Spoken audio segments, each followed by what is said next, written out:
की गिनती में सपा प्रत्याशी सुधाकर सिंह आगे चल रहे हैं। बड़ी अपडेट देखिए सामने आ रही है। सपा प्रत्याशी सुधाकर सिंह को अब तक 25,496 वोट मिले हैं। देखिए सबसे पहले भारत समाचार पर काउंटिंग अपडेट अब आपको बता दें 25,496 वोट। 7वें राउंड के बाद समाजवादी पार्टी के जो प्रत्याशी हैं वहीं पर देखिए भारतीय जनता पार्टी की जो प्रत्याशी हैं 7वें राउंड की गिनती के बाद अब उनको जो वोट मिले हैं वो 18,311। सुधाकर सिंह 7,185 वोटों से आगे चल रहे हैं। फासला देखिए थोड़ा भले ही कम हो गया हो, लेकिन लगातार 7वें राउंड के बाद सुधाकर सिंह लगातार आगे चल रहे हैं। 25,496 वोटों के साथ सुधाकर सिंह इस वक्त आगे चल रहे हैं। मऊ से घोसी उपचुनाव की पल पल की अपडेट हम आपको लगातार दे रहे हैं। घोसी उपचुनाव की मतगणना लगातार जारी है। 7वें राउंड के नतीजे सामने आ रहे हैं और 7वें राउंड की गिनती के बाद सपा प्रत्याशी सुधाकर सिंह 7,185 मतों से फिलहाल आगे चल रहे हैं। देखिए हम आपको दिखा रहे हैं घोसी का फैसला जो क्या है। दारा सिंह चौहान 18,311, सुधाकर सिंह 25,496 मत। तो ये घोसी का जो परिणाम है वो इस वक्त 7वें राउंड के बाद की जो नतीजे हैं वो हम आपको दिखा रहे हैं और 7,000 से ज्यादा वोटों से इस वक्त सुधाकर सिंह वो आगे चल रहे हैं। लगातार पहले राउंड से ही सपा प्रत्याशी सुधाकर सिंह बढ़त बनाए हुए हैं। 7,185 वोट से आगे चल रहे हैं। इससे पहले 6वें राउंड तक अगर बात करें तो 8,500 वोटों से लगभग आगे चल रहे थे, लेकिन अब फिलहाल 7,100 कुछ वोटों से फिलहाल आगे चल रहे हैं। और हमारे स्टेट हेड वीरेंद्र सिंह जी हमारे साथ जुड़ गए हैं। वीरेंद्र जी देखिए 7वें राउंड की मतगणना के बाद अब 7,100 कुछ वोटों से फिलहाल सुधाकर सिंह समाजवादी पार्टी के वो आगे चल रहे हैं। किस तरह से आप देखते हैं 7 राउंड के बाद ये जो पूरी मतगणना चल रही है? बिल्कुल देखिए ये समाजवादी पार्टी के लिए एक तरह से जीत की तरह होगी। जितना तो बढ़त मिल रही है जी। उनके लोग ये मान रहे हैं कि अब वो ये जीत की ओर बढ़ रहे हैं। अगर समाजवादी पार्टी ये चुनाव जीतती है तो निश्चित ही उत्तर प्रदेश में उसको एक ऊर्जा मिलेगी लोकसभा चुनाव के लिए और उसका मनोबल बढ़ेगा। लेकिन दूसरी सबसे बड़ी बात है कि अभी 7वें राउंड की मतगणना हुई है और इसमें करीब 7,500 वोटों से वो आगे चल रही है समाजवादी पार्टी के प्रत्याशी सुधाकर सिंह। अभी करीब 30 से 32 राउंड तक ये मतगणना जाएगी। अभी जो स्थितियां हैं अभी बहुत लंबा सफर तय होना है। तो ये चुनाव तो रुझान दिखा रहा है कि समाजवादी पार्टी ये सीट जीत सकती है। उसके प्रत्याशी लगातार बढ़त बनाए हुए हैं, जीत की ओर बढ़ रहे हैं जी। लेकिन अभी 4 गुना वोट गिना जाना है जितना वोट गिना गया है।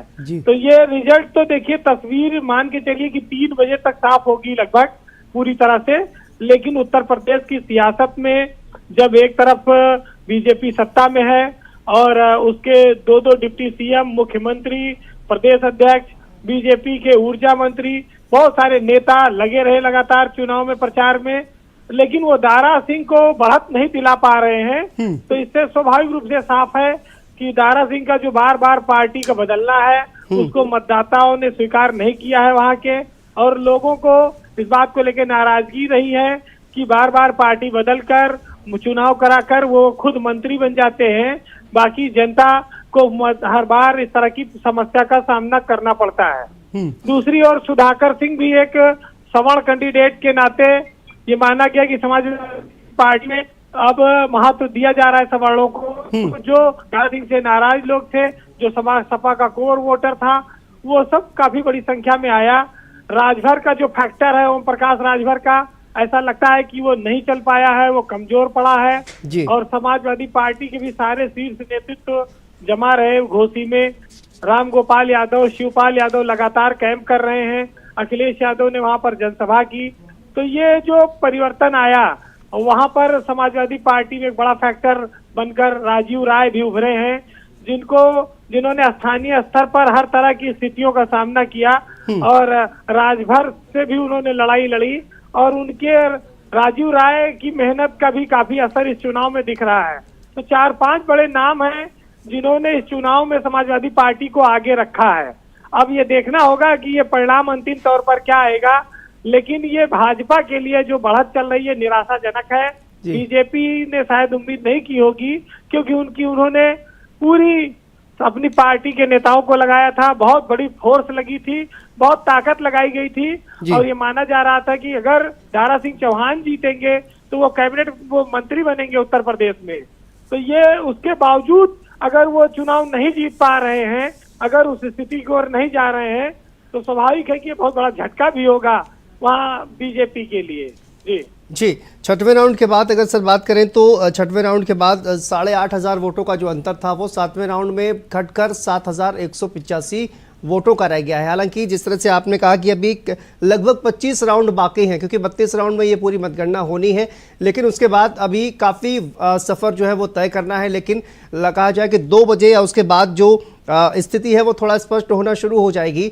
लेकिन किस तरह से शिवपाल सिंह यादव का जो पूरा योगदान है वो किस तरह से आप देखते हैं इस पूरे इलेक्शन कैंपेन में? देखिए, शिवपाल यादव ने निश्चित ही जुझारूपन उनके अंदर हमेशा से रहा है और संगठन के आदमी हैं, चुनाव लड़ते हैं, लड़ाते हैं, डटकर मुकाबला करते रहे हैं। विपक्ष की पार्टी है, उसके बावजूद घोसी में वो लगातार जमे रहे, प्रशासनिक अधिकारियों से भी वो मुलाकात करते रहे, शिकायत दर्ज कराते रहे। तो ये तो ताकत समाजवादी पार्टी की बनी है शिवपाल यादव के चुनाव में मौजूद रहने से, उसका लाभ भी दिख रहा है। लेकिन इसके साथ साथ सपा के और सारे नेता वहां पर रहे हैं। ये चुनाव समाजवादी पार्टी को ऐसा लगता है कि इस चुनाव में उनको कुछ सुगबुगाहट और इस जीत की ओर बढ़ने की खुशबू मिल गई थी और इसका अंदाजा उन लोगों ने लगा लिया था कि अगर मेहनत की जाएगी तो इस चुनाव में हम लोग कामयाब हो सकते हैं। और उस कामयाबी की ओर जो कदम है वो बढ़ते हुए दिख रहे हैं, क्योंकि इस समय समाजवादी पार्टी के प्रत्याशी सुधाकर सिंह 7,500 के करीब वोटों से आगे चल रहे हैं। मैं ये फिर कहूंगा कि अभी बहुत राउंड बाकी है, यानी कि अभी कई लाख वोटों की गिनती होनी बाकी है। लेकिन उसके बावजूद ये जो बढ़त हो जाती है 7-8 हजार की, ये काफी कई बार निर्णायक साबित होती है। हालांकि वो लगातार बढ़ रहे थे, आखिरी राउंड में वो घटे हैं, 700-800 वोट के करीब उनकी बढ़त घटी है। लेकिन 7,500 की वोट की भी स्थिति कम नहीं होती है। अभी आने वाले वक्त में मैंने बताया कि 3 बजे के लगभग स्थितियां साफ होंगी। लेकिन भाजपा के लिए बहुत बड़ा झटका है लोकसभा चुनाव से पहले, और इंडिया गठबंधन की एक ये ताकत बनकर उभरेगी ये सीट जो जीतेगी, अगर ये जीतती है समाजवादी पार्टी, क्योंकि ये मनोबल बढ़ाने का काम करती है। एक विधायक के हारने या जीतने से योगी की सरकार पर कोई फर्क पड़ने वाला नहीं है। लेकिन ये उपचुनाव सपा से विधायक थे दारा सिंह, उनको इस्तीफा दिलाकर लड़ाया गया था और इस विश्वास के साथ लड़ाया गया कि हम फिर जितवा के ले आएंगे सदन में, और बीजेपी ने उसके लिए पूरी ताकत भी लगाई। अब परिणाम क्या होगा अभी 2-4 घंटे में सबके सामने आएगा, लेकिन बीजेपी के लिए अभी रुझान निराशाजनक है। जी बहुत बहुत शुक्रिया वीरेंद्र सर आपका इस तमाम अपडेट के लिए। तो देखिए, फिलहाल अगर बात की जाए तो 7वें राउंड के बाद जो सुधाकर सिंह है वो फिलहाल आगे चल रहे हैं। सीमाब नकवी हमारे संवाददाता ग्राउंड जीरो से हमारे साथ जुड़े हुए हैं। सीमाब, क्या जानकारी अब देखिए सामने आ रही है, क्योंकि 7वें राउंड के बाद समाजवादी पार्टी लगातार बढ़त बनाए हुए लगभग 7,000 से ज्यादा मतों से